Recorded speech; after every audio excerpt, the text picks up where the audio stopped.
G'day punters, welcome. I'm going to do a couple of race previews for tomorrow's meeting at Randwick. I'll run through the speed map, how I think the track will play, and a couple of key form aspects and replays to go along with that. I'll try and make it short, sharp and sweet. I'll get to my selections at the end of the preview and let you know if I'm keen to bet up or not. I'll start off with how the track's going to play. The rail's out 3 metres, soft 7 as of last night. We copped that rain, so it's now to a heavy 8. I don't think we'll get an upgrade, so I think it will stay in that heavy 8 range. If you're going to do the form, I'll be definitely doing it on horses who handle heavy. I think it's going to be a bit of a bog track there. Move on to race 1, the speed map here. 1200 metres, 2-year-old handicap. It's a nice race here. There's a few nice individual horses here. Into the Congo's chosen to stay in Sydney, won't go to Eagle Farm, should take up the running. Bitcoin Baby slots in behind him. I think the interesting point is where Verne gets to.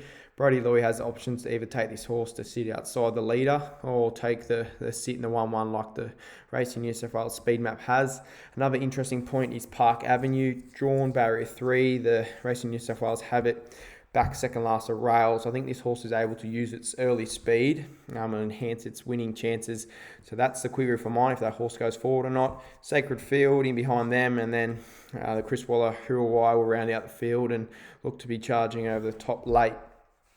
We'll start with our first runner. I want to preview a horse called Verne from the Annabelle Nation stable. Very impressive colt.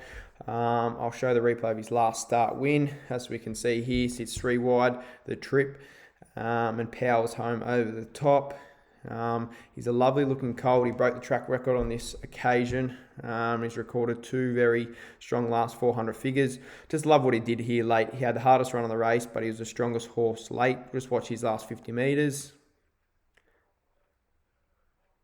Very soft on the line. He had this field covered quite easily. And like I said, profiles perfectly to get the key run here. Can sit in the 1-1 or take up and sit outside the leader. Wet, no issue.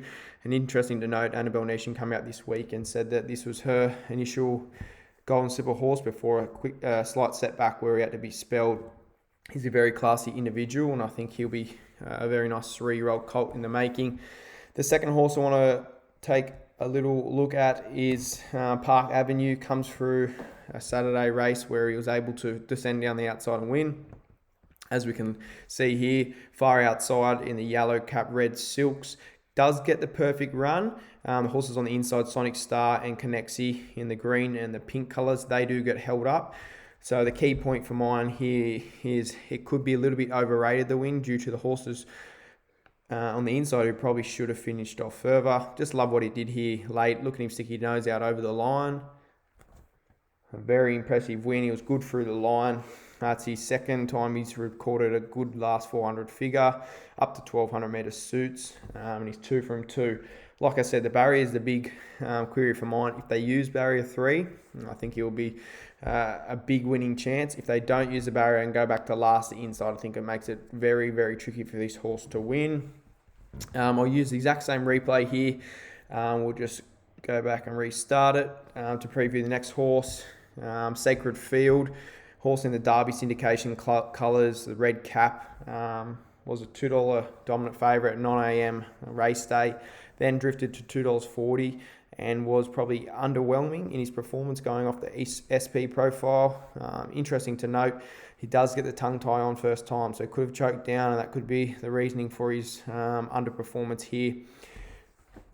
Wasn't a bad run though, still closed off well, was still in the finish. The tricky map is barrier 1. The inside I suspect will be not the place to be, but did close off well and has that SP profile. So no knock at all on that horse. The fourth horse I want to mention, and the big smoky of the field, is the Chris Waller trained Huriwai. Comes through into the Congo Verne first up race where Verne's on the inside and probably should have won this race.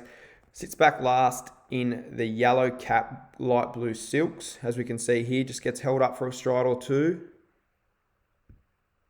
And then gets out now and fires to the line. I thought it was a very good run late and recorded the fastest last 600 of this race. As we can see, just closing off that rail is very good.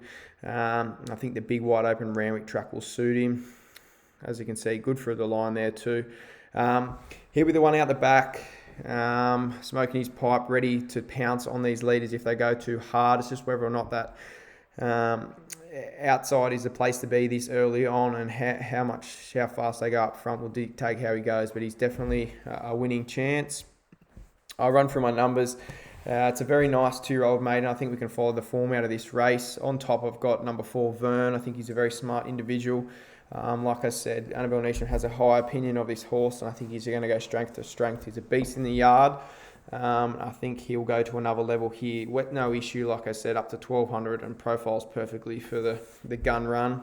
And I'll probably have a little nibble in the Golden Rose market at the 51s. He was $4.20 last night. It's good to see nice support into $3.50 now. I still think he's a bet at $3.50. I've got him priced around that $3 mark, and I'm keen to have a play. In for second, Park Avenue.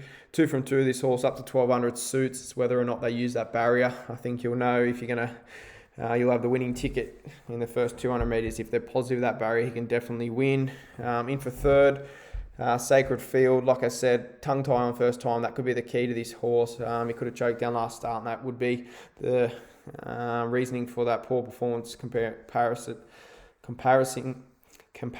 to his SP profile. In for fourth, the Chris Waller trained Huriwai. He could be the knockout chance, flying home over the top. He's a classy horse, and I think he'll get better and better as he steps up in trip. But Verne on top for mine, punters.